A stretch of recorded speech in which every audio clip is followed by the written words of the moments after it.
आगम की भावधारा।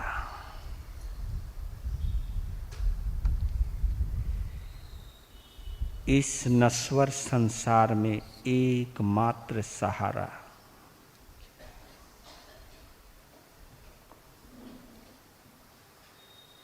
आत्मा का आलंबन रूप है आगम।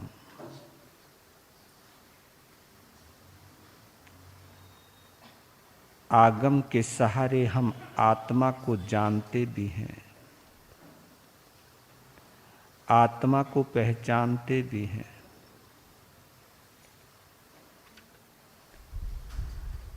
आगम में बताया हुआ जो रास्ता है, उसी विधि और विधान से, आगम के संविधान से हम अपनी आत्मा को कर्म चक्र से मुक्त कर सकते हैं। क्योंकि इस आगम में उनकी वाणी है जिन्होंने अपनी आत्मा को कर्म चक्र से मुक्त किया, कर्मों के बंधन से मुक्त किया, जन्म जन्मांतरों से भटकती हुई आत्मा को मुक्ति की राह दिखाई। ये आगम नहीं, ये जिनेंद्र देव की आवाज है। ये जिनेंद्र देव की ही नहीं बल्कि आत्मा की ही फरियाद है। आगम के जरिए हमें अपनी आत्मा की याद आ सकती है। आत्मा जब आत्मा को सुनती है, वही बात आत्मा को समझ में आती है। उसी तरह जिस तरह मन की बातें, दुनिया की बातें मन को समझ में आती है, उसी प्रकार आगम की बातें केवल आत्मा को समझ में आती है। धर्म ध्यान करते हुए, सामायिक संवर प्रत्याख्यान करते हुए, हमारी आत्मा में इतनी तो योग्यता आ ही जानी चाहिए जिसके आधार पर हम आगमों को ग्रहण कर सके, आगम में छुपी हुई आत्मा के स्वरों को समझ सके,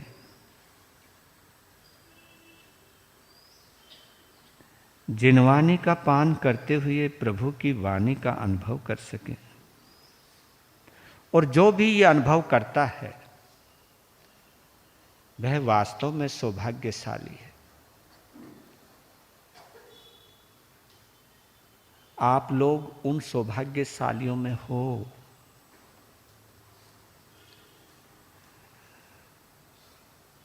जो आत्मा की आवाज को आगम के माध्यम से अनुभव कर रहे हैं। आज 24वां अध्ययन प्रवचन माता। प्रवचन यानी विशेष वचन, विशेष वचन। माता यानी मां।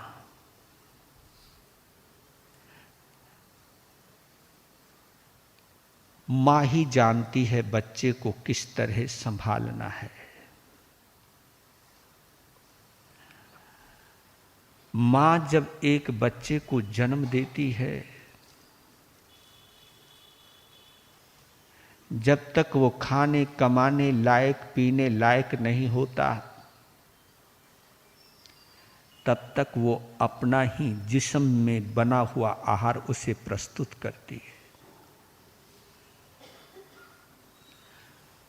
एक मां अपने शिशु को तब तक दुग्ध पान कराती रहती है जब तक वो बाहर की चीजें खाने नहीं लग जाता है। ये मां की विशेषता है।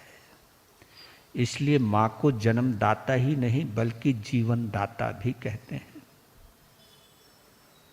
अपनी मां से कल्पना हम कर सकते हैं कि जिनवानी भी हमारी एक मां है, और मेरे प्रभु परमात्मा ने ऐसी मां एक नहीं, दो नहीं, 8 बताई हैं। 8 माताओं के संरक्षण में एक साधक अपनी साधना को जीता है। एक साधक अपनी साधना को आगे बढ़ाता है, आगे लेकर के जाता है। अनंत उपकार है इस प्रवचन माता का, जिसमें 5 समिति हैं, 3 गुप्ती हैं। देखिए, प्रवचन माता के माध्यम से हमको कितनी गजब की प्रेरणा मिलती है कि अगर प्रवृत्ति करनी हो, अगर कुछ काम करना हो, प्रवृत्त होना हो, एक्शन में आना हो, कि कोई आदमी ऐसा है नहीं जो निठल्ला बैठा रहे, कुछ ना कुछ तो करेगा। अगर प्रवृत्ति भी करनी है तो सम्यक प्रवृत्ति करनी है। अगर कुछ काम करना ही है तो उसके करने का अपना एक तरीका है, उसकी एक नजाकता है, उसमें भी एक माधुर्य है। अगर कोई काम करना ही है तो करने का एक सलीका है, ऐसा सलीका जो किसी को चोट नहीं पहुंचाता, ऐसा सलीका जो किसी को दुखित, पीड़ित और बाधित नहीं करता। यानी कार्य में भी कहीं ना कहीं करुणा है। जब काम में भी करुणा आ जाए, कार्य में भी करुणा आ जाए, तो वो समिति है। उसी को हम समिति कहते हैं। सम्यक प्रवृत्ति को हम समिति कहते हैं। सम्यक यानी अच्छी, अच्छी यानी स्वच्छ, स्वच्छ यानी शुद्ध। जो हमारी प्रवृत्ति है वो समिति कहलाती है। अगर काम करना है तो समिति के साथ कीजिए, चलना है तो देखभाल के चलिए, खाना पीना है तो देखभाल के खाइए पिए। अगर आहार पानी लाना है आपकी दृष्टि से, अगर आपने धन कमाना है, क्योंकि हमें जीवन जीने के लिए अन्न की गवेषणा भी करनी पड़ती है। आप धन की गवेषणा करते हो और साधु अन्न की गवेषणा करता है कि अन्न के आधार पर जीवन चलता है। तो उसके अंदर भी कहा है कि आहार लाओ तो कैसे लाओ, 47 दोष टाल के लाओ, पूरी समिति के साथ लेकर के आओ। बोलो तो विवेक से बोलो, ऐसे बोलो कि सामने वाले का दिल प्रसन्न हो जाए। बोलो तो ऐसे बोलो कि सामने वाले को ऐसा लगे कि कानों में अमृत झर रहा है। बोलो तो ऐसे बोलो कि जैसे कहीं कोयल बोल रही है। बोलो तो ऐसे बोलो जैसे कहीं अमृत का झरना बह रहा है। भाषा का लालित्य है। बोलने की कला भी सिखाते हैं प्रभु महावीर, चलने की कला भी सिखाते हैं, उठने बैठने की कला भी सिखाते हैं, खाने पीने की कला भी सिखाते हैं, वस्त्रों को, भंडोपकरणों को, पात्रों को रखने की कला भी सिखाते हैं। एक एक चीज के ऊपर गौर किया है कि कोई चीज उठानी हो तो कैसे उठाएं और रखनी हो तो कैसे रखें। क्या तहजीब है। एक बार स्वामी विवेकानंद विदेश में प्रथम बार जा रहे थे, पहली बार विदेश जा रहे थे। तो विदेश में जाने से पहले उन्होंने अपने गुरु को प्रणाम किया, उनका आशीर्वाद लिया। रामकृष्ण परमहंस ने अपने शिष्य को बड़े प्रेम से देखा। बस रामकृष्ण परमहंस ने एक बात कही, मां से भी मिलते हुए जाना, गुरु मां से मिलते हुए जाना। पता नहीं क्या सोच के बोला। विवेकानंद अपनी गुरु मां के पास गए, उन्हें प्रणाम किया। प्रणाम करके कहा कि माँ मुझे आशीर्वाद दो। माँ ने कहा किस लिए? विदेश जा रहा हूं, मैं भारत की अमानत विदेश ले जा रहा हूं, यहाँ की अस्मिता, यहाँ की महानता को विदेश ले जा रहा हूं। मैं भारत की गरिमा को पाश्चात्य संस्कृति में आदर सहित समर्पित कर सकूं, प्रदर्शित कर सकूं, ये सामर्थ्य दो। मैं भारत की संपदा को उन विदेशियों की आंखों में, जिनकी आंखों में भौतिकता के सिवाय कुछ भी नहीं है, मैं भारत की आध्यात्मिकता का लोहा मनवा सकूं मां, पर लेकिन ये आपके आशीर्वाद के बिना नहीं बन पाएगा। मां ने बड़ी गहराई से देखा। उस वक्त वो रसोई में थी, रसोई बना रही थी। पता नहीं क्या मन में आया, अरे नरेंद्र, विवेकानंद का नाम नरेंद्र है, अरे नरेंद्र जरा वो चाकू पकड़ाना, मुझे सब्जी काटनी है। वो गया, चाकू उठाया, काटने वाला जो हिस्सा था विवेकानंद ने उसको अपने हाथ में पकड़ा और पकड़ने वाला जो हिस्सा था वो मां की तरफ बढ़ाया। ये दृश्य देखा मां ने, पकड़ लिया और आशीर्वाद दिया, जा तू सफल हो जाएगा। विवेकानंद समझे नहीं, कहा कि मां ये चाकू मंगाना फिर आशीर्वाद देना, ये आशीर्वाद तो तू पहले भी दे सकती थी। नहीं, मुझे देखना था कि चाकू पकड़ाने का कैसा ढंग है तेरा। पकड़ाने को तो तू जिधर से चाकू को हाथ से पकड़ते हैं उसको पकड़ करके तू मुझे दे सकता था, लेकिन तेरे मन में ये ख्याल आना कि कहीं चाकू पकड़ने में मेरी माँ से गलती ना हो जाए, कहीं उनको चोट ना लग जाए, इसलिए तूने काटने वाले हिस्से से खुद पकड़ा और पकड़ने वाले हिस्से से मुझे पकड़ाया। अगर इतना करुणा है, इतना विवेक है, इतना संयम है तो बेटा जा, तू सफल ही सफल हो जाएगा। एक छोटी सी बात हमारे व्यवहार से पता चल जाता है कि कौन कैसे उठा रहा है, कैसे पटक रहा है। आप लोग भी कभी कभी आते हो, अपना सामायिक का वो जो बैग है भाड़क सीधा पटका, बिछाया, बैठे, लेकिन ये देख कर कि कोई जीव मर तो नहीं रहा है, ये विवेक से रखना। जो यहाँ पर इतना विवेक रखता है वो घर में भी विवेक रखेगा। ऐसा मत करना कि यहाँ तो तुम पूछ पूछ के पूंजनी से हला हिला करके तो सामायिक करो और घर में तेरी औकात क्या है, तू है किस घर के। वहाँ ऐसे शब्दों का अगर इस्तेमाल करो तो ये भाषा समिति, ये यानी आप देखिए, समिति यानी सम्यक प्रवृत्ति और अशुभ से निवृत्ति यानी गुप्ति। अशुभ से निवृत्त होना, इसको क्या कहते हैं? गुप्ति कहते हैं। अशुभ को छोड़ देना, पूरी तरह निवृत्त हो जाना, ये गुप्ति कहलाती है। और शुभ में अच्छे तरीके से किसी काम को करना, संयम के साथ करना, अनुशासित ढंग से करना, ये समिति कहलाती है। इसलिए कहते हैं कि एक बार एक आचार्य के पास एक शिष्य आया, उन्हें वंदन किया।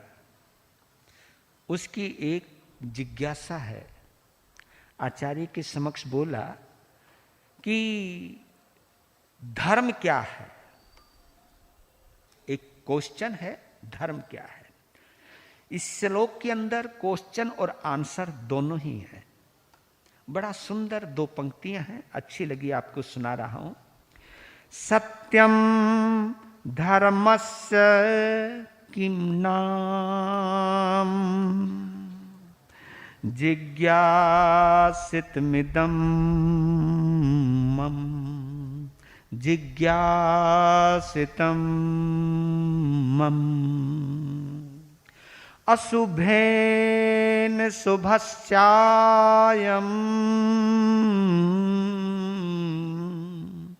संघर्षः धर्मम् उच्यते। सत्य धर्मस्य किम नाम जिज्ञासित मिदम मम। हे प्रभु, हे आचार्य भगवान, सत्य धर्म क्या है ये मेरी जिज्ञासा है। यानी धर्म को जानने की जिज्ञासा लेकर के मैं आपके पास आया हूं, मुझे समझाने का प्रयास कीजिए। तो क्या जवाब दिया? अशुभेन शुभस्यायम संघर्षः धर्मम उच्यते। हे शिष्य, अशुभ का शुभ के साथ जो संघर्ष है, अशुभेन शुभस्यायम संघर्षः धर्मम उच्यते। अशुभ के साथ शुभ का, बुरे के साथ अच्छे का जो संघर्ष है, यही धर्म है। इसका मतलब और गहरा कि दो तत्व हैं। एक तत्व है अशुभ और एक तत्व है शुभ। राइट? शुभ और अशुभ। पहले हम अशुभ को लेते हैं। अशुभ का अस्तित्व तो है, पर वो शाश्वत नहीं है। अशुभ शाश्वत नहीं है। ये हमें पहले विश्वास जमा लेना चाहिए कि जो गलत है उसे हम पहले गलत मानना सीख जाएं। जो अशुभ है उसे हम अशुभ माने, जो बुरा है उसे हम बुरा माने। पहली कंडीशन है, बुराई से दूर होने की पहली कंडीशन है कम से कम बुराई को बुराई तो माने, अशुभ को अशुभ तो माने हम। क्योंकि जब तक हम अशुभ को अशुभ नहीं मानेंगे तब तक हम शुभ की यात्रा कर ही नहीं सकते। पहले गलत को गलत तो मानना सीखिए, तभी तो हम अच्छे की तरफ जाएंगे, तभी हम अच्छाई की तरफ जाएंगे। तो पहला ये स्वीकार होना चाहिए कि ये चीज गलत है, कसाय अशुभ है,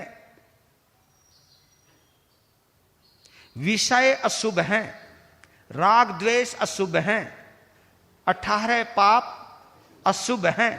ये मेरी आत्मा के लिए शुभ नहीं है। अशुभ जो है संसार को बढ़ाने वाले हैं, अशुभ जो है जन्म मरण बढ़ाने वाले हैं। ये हमें पहले विश्वास करना चाहिए कि अशुभ को अशुभ मानना। दूसरी बात, अशुभ को शाश्वत नहीं मानना। अशुभ को शाश्वत नहीं मानना। आप लोग कहते हैं ना बुराई तो हमेशा रहने वाली है। नहीं नहीं नहीं नहीं नहीं, रहने वाली होगी लेकिन तुम्हारे लिए नहीं है। जो बुराई से बचना चाहता है, बुराई उसके लिए शाश्वत नहीं हो सकती। हां, जो बुराई में जीना चाहता है उसके लिए शाश्वत हो सकती है, लेकिन जो बुराई से बचना चाहता है, बुराई से हटना चाहता है, उसके लिए बुराई शाश्वत नहीं है। क्यों नहीं है? क्योंकि वो बुराई मानता है। पहले उसने स्वीकार कर लिया कि अशुभ अशुभ है, और जब हम अशुभ को अशुभ मान लेते हैं, एक संकल्प और पैदा होता है कि यह शाश्वत नहीं है, यह हमेशा रहने वाला नहीं है। क्यों नहीं है? क्योंकि मैं अगर अपने पर आ जाऊं तो मैं अशुभ को निरस्त ही नहीं, मैं परास्त भी कर सकता हूं। अशुभ को मैं निरस्त ही नहीं बल्कि परास्त भी कर सकता हूं, बुराई को हरा सकता हूं। इतना सामर्थ्य मेरे अंदर है, और इस सामर्थ्य को जो याद रखता है वही अशुभ के साथ संघर्ष कर सकता है, बुराई के साथ लड़ाई लड़ सकता है। वही आत्मार्थी बुराई के साथ लड़ाई लड़ सकता है जिसे यह विश्वास है कि बुराई बुराई है, वो शाश्वत नहीं है, और इसे मैं हरा सकता हूं, इसे मैं हटा सकता हूं, इसको मैं दूर कर सकता हूं। ये संकल्प जब है तो वहां से संघर्ष पैदा होता है, और इसी संघर्ष का नाम है धर्म।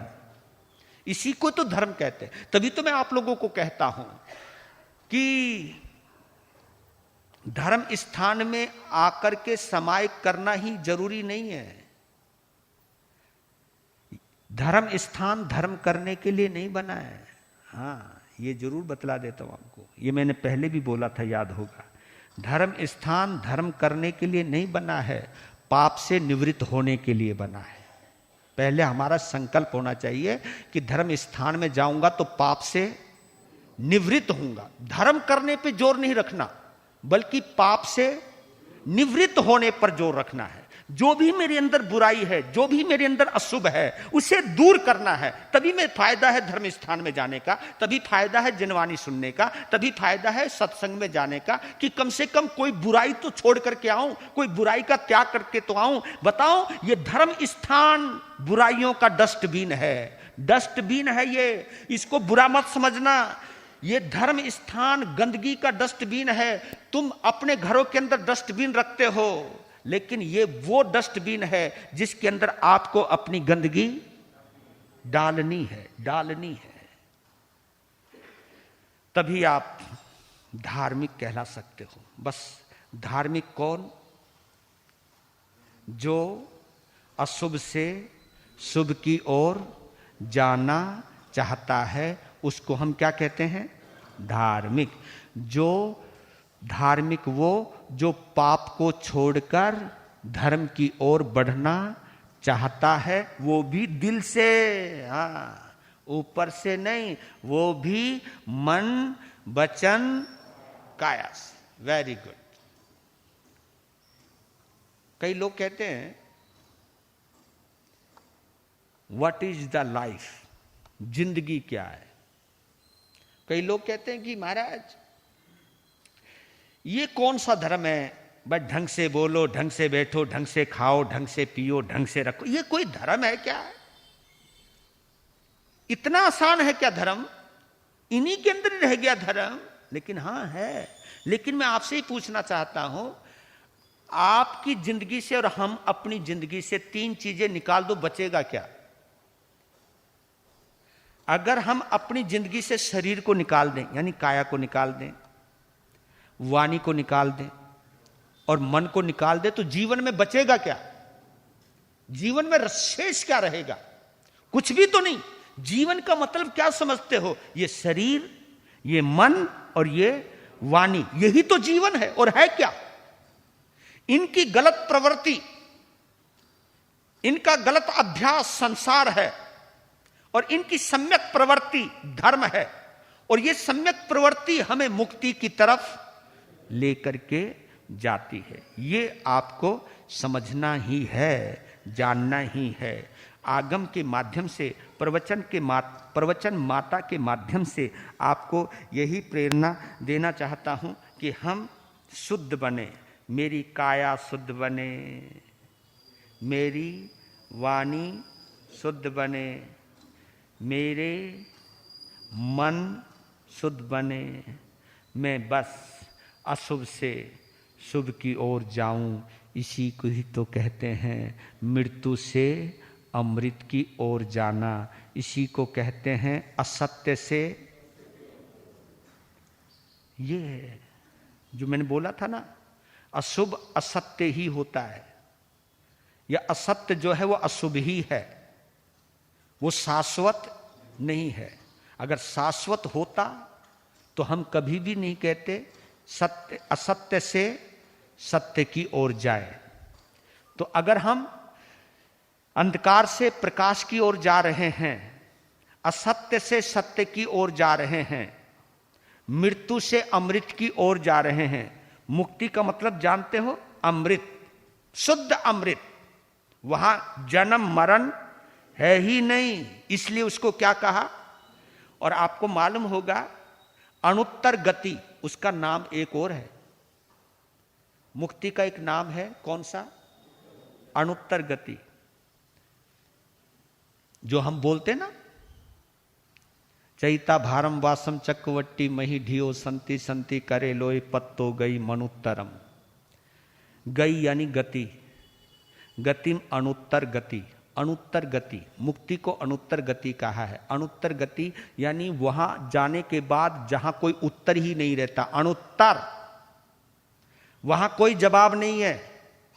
ये तो है मनुष्य गति में गया, हां भाई मनुष्य गति में गया हूं तो मैं नरक में भी जा सकता हूं, इस गति से मैं देवलोक भी जा सकता हूं, देवलोक से मैं मनुष्य गति त्रिंश गति में भी आ सकता हूं, नरक का जीव इधर से उधर भी हो सकता है। हर गति का उत्तर है, लेकिन एक गति अनुत्तर है, उस गति का कोई उत्तर नहीं है, वो है मुक्ति। अनुत्तर गति, उत्तम से उत्तम गति वही है जब हम शरीर से मुक्त हो जाएं, जहां शुद्ध आत्मा रह जाए। तो शुद्ध आत्मा की साधना करने की जो हमें तौर तरीका बतलाती है उसका नाम है प्रवचन माता। ये माँ है हमारी, माँ हमारी भी तुम्हारी भी। जो भी साधना करना चाहता है उसके लिए ये अष्ट प्रवचन माता है। लीजिए, क्योंकि हाँ इसी बात पर मुझे एक बात और याद आ गई, एक सवाल उठा, गौर करना। भाई इस दुनिया में सबसे बड़ा कौन? सबसे बड़ा कौन? बड़ा सवाल, बड़ा महत्वपूर्ण है। एक से पूछा तो जो वो सबसे बड़ा समझता था उसको उसने वो बताया। एक ने बताया पृथ्वी सबसे बड़ी, अपनी जगह वो ठीक था, पृथ्वी, और उसकी नजर में पृथ्वी से बड़ा कुछ था ही नहीं, भाई पृथ्वी सबसे बड़ी। दूसरे ने कहा नहीं, मुझे लगता है समुद्र सबसे बड़ा है, समुद्र सबसे बड़ा है, और देखा जाए पृथ्वी से आज भी समुद्र बड़ा है कि नहीं, समुद्र सबसे बड़ा है। तीसरे ने कहा नहीं भाई, समुद्र से भी कोई बड़ी चीज है, वो आकाश। आकाश समुद्र नहीं, सबसे नहीं, इन दो से बड़ा। पृथ्वी बड़ी, पृथ्वी से बड़ी बड़ा समुद्र, और समुद्र से बड़ा आकाश। आकाश बहुत बड़ा, सबसे बड़ा, यूं बोलने लगा। एक ने कहा नहीं यार, आकाश से भी बड़ा कोई है। क्या? उन्होंने कहा भगवान। भगवान जो है वो आकाश से भी बड़ा है। अब बोलने वाले ने बोल दिया, अब वो सोचने लगा भाई भगवान से बड़ा तो कोई हो ही नहीं सकता। एक ने कहा नहीं, भगवान से भी बड़ा है कोई। भाई भगवान से बड़ा कौन हो गया? कि भगवान से बड़ा है भक्त का हृदय। कैसे? कि जिसने सबको संभाल रखा है, इतने अस्तित्व में समाया हुआ है भगवान। भगवान, वो भगवान एक भगत के छोटे से दिल में समा जाता है। मेरी नजरों में भगत से बड़ा कोई भी नहीं। मानते हो ना इस बात को? ये अस्तित्व है आपका, ये व्यक्तित्व है आपका, यानी संपूर्ण परमात्मा को आप अपने हृदय में समाहित कर सकते हो। आपके अंदर ही अरिहंत है, आपके अंदर ही सिद्ध परमात्मा है, आपके अंदर ही तो है सब मामला। खेल अंदर है। अगर अंदर नहीं होते तो हम भी कभी अरिहंत बन ही नहीं सकते थे। अंदर बसने वाले अरिहंत ने ही हमको अरिहंत बनने की प्रेरणा दी है। लेकिन अरिहंत बनने से पहले अरिहंत को समाना पड़ता है, अरिहंत को समझना पड़ता है, अरिहंत को अंदर बसाना पड़ता है। उनकी राग द्वेष से निवृत्त होने वाली जो प्रवृत्ति है, राग द्वेष मुक्त जो जीवन है, उस जीवन को हमें ग्रहण करना पड़ता है, उनके प्रति हमें अनुमोदना करनी पड़ती है। तब जाकर के हम अरिहंत मार्गी बन पाते हैं, तभी जाकर के हम अरिहंत की साधना कर सकते हैं मेरे भाइयों। तो इसलिए कहना चाहता हूं, ये जो आपका छोटा सा कलेवर है ना, ये छोटा सा शरीर है, ये छोटा नहीं है। इसी के अंदर तीनों लोक, हाँ, तीनों लोग समाये हुए हैं। ये जो आप बीच में देखते ना परस्परोग्र जीवा नाम, ये सब तीनों लोक यही है। हाँ, हमारो ये देवलोक है। हाँ, ये खोपड़ी है, देवलोक है ना। नीचे मत, यहां से लेके यहां तक देवलोक है। पेट के पास पहुंचोगे तो ये मनुष्य लोक है। हाँ, और आपकी टंगड़ियां जो है ना, ये नरक लोक है। या तीनों लोक तो तुम ले फिर रहे हो। वैसे तुम त्रिलोकीनाथ हो, बस एक ही तो काम करना है आपको। कौन सा? मुक्ति क्या है? क्योंकि ये तो देवलोक है ना। अब इसके ऊपर क्या है? इसके ऊपर मुक्ति है। और आप तभी मुक्ति में जा सकते हो जब ये खोपड़ी संतुलित हो, हृदय में भक्ति हो, पेट में तपस्या हो, साधना हो और पांव में संयम हो। बस मुक्ति की तरफ चल पड़े। यानी हम जब इस खोपड़ी से ऊपर उठ जाते हैं तो समझो हम मुक्ति की तरफ बढ़ चले। और जब तक खोपड़ी में रहोगे, सच कहता हूं, चाहे तुम हो चाहे मैं हूं, इसी दुनिया में पड़े रहेंगे। इसी दुनिया में पड़े रहेंगे। कब तक? जब तक यहीं से तुम सुखी भी होते हो, यहीं से हम दुखी भी होते हैं। लेकिन आनंद हमें कब आएगा? जब हम सुख दुख के पार हो जाएंगे। वहां मुक्ति है, वहां सच्चिदानंद है। ये प्रवचन माता हमें यही बतलाती है। लीजिए 25वां अध्ययन, यज्ञीय।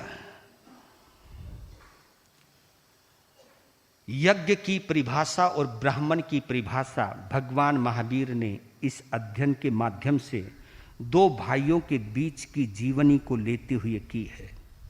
और संयोग से दोनों ही भाई ब्राह्मण हैं, विजय घोष और जय घोष। ये दो भाई हैं और दोनों ही ब्राह्मण हैं।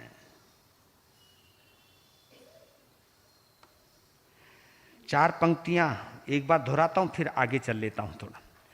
मन के विकारों की सभी, मन के विकारों की सभी आहुति देना यज्ञ है। साधता जो आत्मा,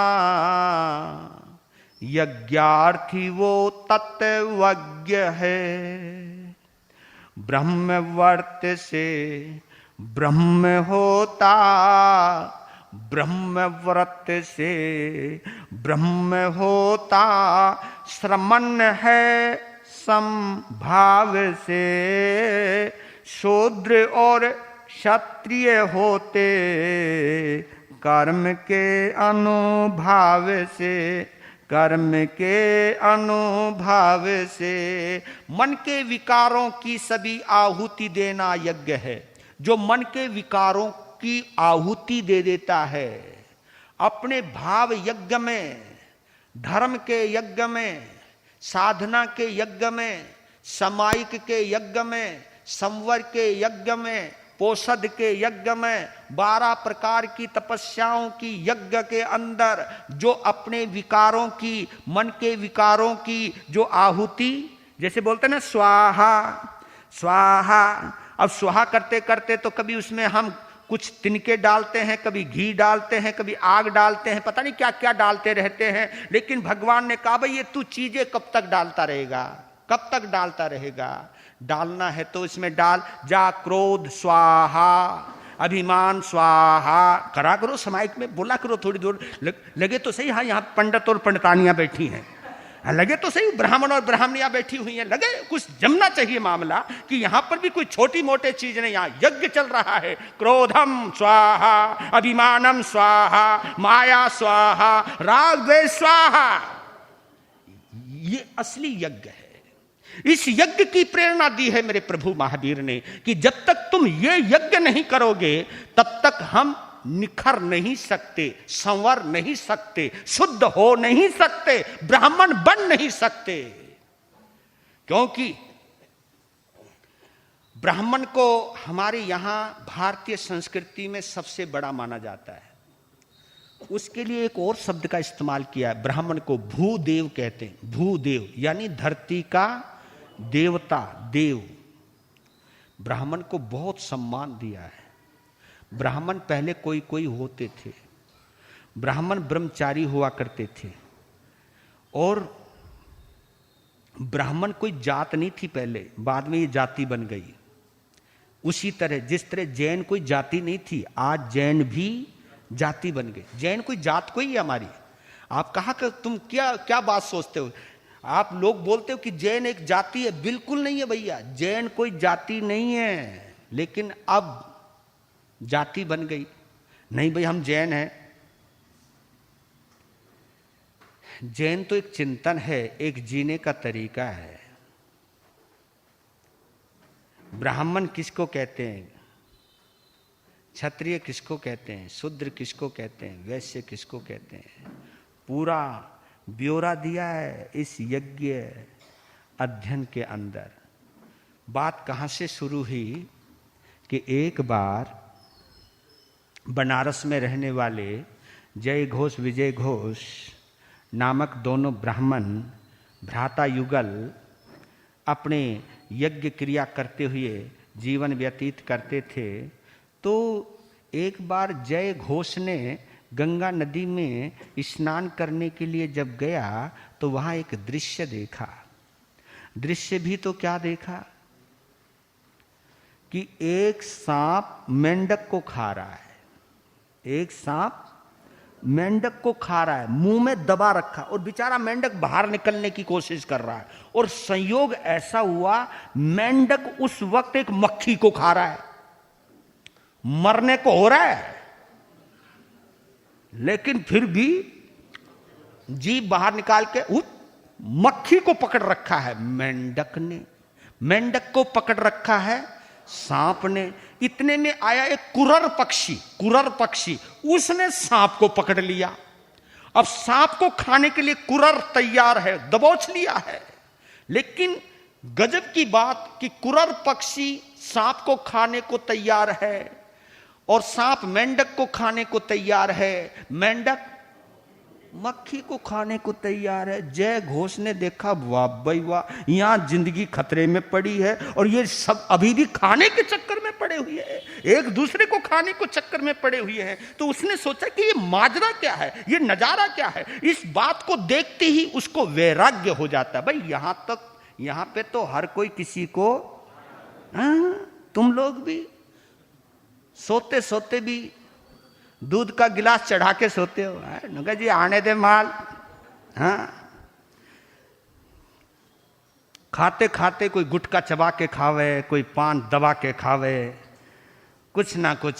चल सोने से पहले फ्रिज खोलो और खाओ। अरे भाई थोड़ी बहुत शांति तो रखो भाई, कब तक खाओगे, थोड़ी मर्यादा रखो, फिर बीमार होते हो। और ऊपर से डॉक्टर ऐसे हो गए ना कि कुछ भी खाओ। डॉक्टर भी तो ऐसे हो गए, एलोपैथी वाले ये बोलते कुछ भी खाओ। और मालूम है तुम्हें क्यों कहते हैं? लोग खाएंगे नहीं तो बीमार कैसे पड़ेंगे, और बीमार नहीं पड़ेंगे तुम्हारा धंधा कैसे चलेगा। वो भी बड़े चालाक हैं। हाँ, बहुत चालाक है वो भी। वो तुम्हें इसलिए कहते हैं कि तुम खाओ, दवाई ले जाओ, खाओ, कुछ भी खाओ, दवाई है, हर बीमारी की दवाई है।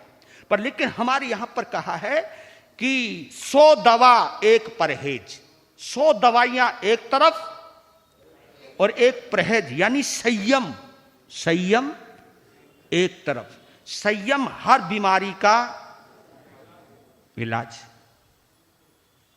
लेकिन आदमी संयम, आपको मैंने एक बार बोला था ना, 60 गांवों में पशुओं का एक ही हॉस्पिटल था। 60 विलेज में, 60 गांवों में पशुओं का एक ही अस्पताल था और एक ही गांव में आदमियों के लिए 60 हॉस्पिटल थे। क्योंकि पशु तुमसे और हमसे समझदार है। उन्हें लगे ना कि अब पेट खराब हो रहा है, कुछ चीज चल नहीं रही, वो खाना ही छोड़ देते। जब पूछा था ना किसी किसान से, तुम्हें कैसे पता चलता है, ये कोई बताते, कोई मुझे बुखार है, मुझको ये है, हम तो बता भी देते, ये न कि बस ये खाना छोड़ देते हैं। और खाना छोड़ते हमें पता चल जाता है कि पशु, हाँ, पशु खुद तो अपना इलाज कर लेता है। और ऐसे पशुओं के इलाज के लिए 60 गांव में एक हॉस्पिटल होता है, क्योंकि पशु बीमार जल्दी नहीं पड़ते, उनका संयम है अपने ऊपर। और हम कभी कभी अपने ऊपर संयम, तभी तो कहता हूं इंसान कभी कभी पशु से भी, बुरा मत मानना, उसमें मैं भी हो सकता हूं, मैं तुम्हें कोई मना कर रहा हूं, मैं भी तो हो सकता हूं, मैं संत होकर के भी संयम ना रखूं, ये भी तो हो सकता है। तो वैराग्य हो गया। वैराग्य होने के बाद साधना की, मास खमन किया और इतनी तपस्या करी, शरीर को तपा लिया। गंगा नदी के बाद वो गया ही नहीं घर, साधक बन गया। ढूंढा उसको बहुत, नहीं मिला। लोग अपने में मस्त हो गए, यहां कोई किसी की परवाह, सच बतला रहा हूं, कोई किसी की परवाह नहीं करता। जब देखा कि आया नहीं, चलो पता नहीं कहीं नदी में डूब गया होगा, कहीं मर मरा गया होगा, सब क्रियाकर्म कुर करके एक तरफ हुए। यज्ञ मंडप में जय घोष पारने के लिए आए, पर लेकिन शरीर से, अपने शरीर को, तपस्या से शरीर को इतना सुखा लिया कि विजय घोष अपने सगे भाई को पहचान नहीं पाया। खड़ा हो गया, वहां यज्ञ चल रहा है। विजय घोष ने कहा, क्योंकि उस वक्त जैन संतों को वैदिक लोग पसंद नहीं करते थे, क्योंकि महावीर का सारी साधना कहीं ना कहीं वैदिकों के खिलाफ चली गई। क्योंकि वैदिक लोग बाहर के क्रियाकांड में विश्वास ज्यादा करते थे, छुआछूत ज्यादा मानते थे, जातिवाद ज्यादा मानते थे, स्त्रियों को बहुत नीचा माना जाता था। इन सब चीजों को जब वो राजकुमार थे ना, तभी देख लिया था घूम घूम करके। तो उनके खिलाफ कहा कि मैं इस धर्म का हिस्सा नहीं बनूंगा, मैं कुछ ऐसी साधना करूंगा जो आत्मा की साधना है। तो आत्मा की साधना करी उन्होंने। नहीं तो भगवान महावीर का जन्म भी तो वैदिक परंपरा में ही हुआ होगा, पर लेकिन आप ये समझ करके चलें कि उन्होंने आत्मा की चिंतन किया। क्योंकि कुछ कुरीतियां थी ब्राह्मणवाद की, उन्होंने अपने पिता को कही, राजा सिद्धार्थ को, कि तुम ये क्यों नहीं जुल्म बंद करवा देते। तब उनके पिता ने कहा था, मैं मजबूर हूं, इन लोगों का प्रभुत्व है, मुझे इन्हीं के अनुसार चलना पड़ता। ये स्वयं राजा सिद्धार्थ ने कहा था, तब कहा था कि मेरे पिता भी मजबूर है, तो मुझे इस गद्दी पर नहीं बैठना। और उन्होंने एक बात और कही थी, इस गद्दी पर तू भी बैठ जाएगा ना, तो आखिर इन्हीं के अनुसार ही तुझे चलना पड़ेगा, कि जब इनके अनुसार चलना पड़ेगा तो मुझे इस गद्दी के ऊपर बैठना ही नहीं, मैं आत्म गद्दी पर बैठूंगा, आत्मा की साधना करूंगा, वीतराग की साधना करूंगा। और वो साधना की भी उन्होंने।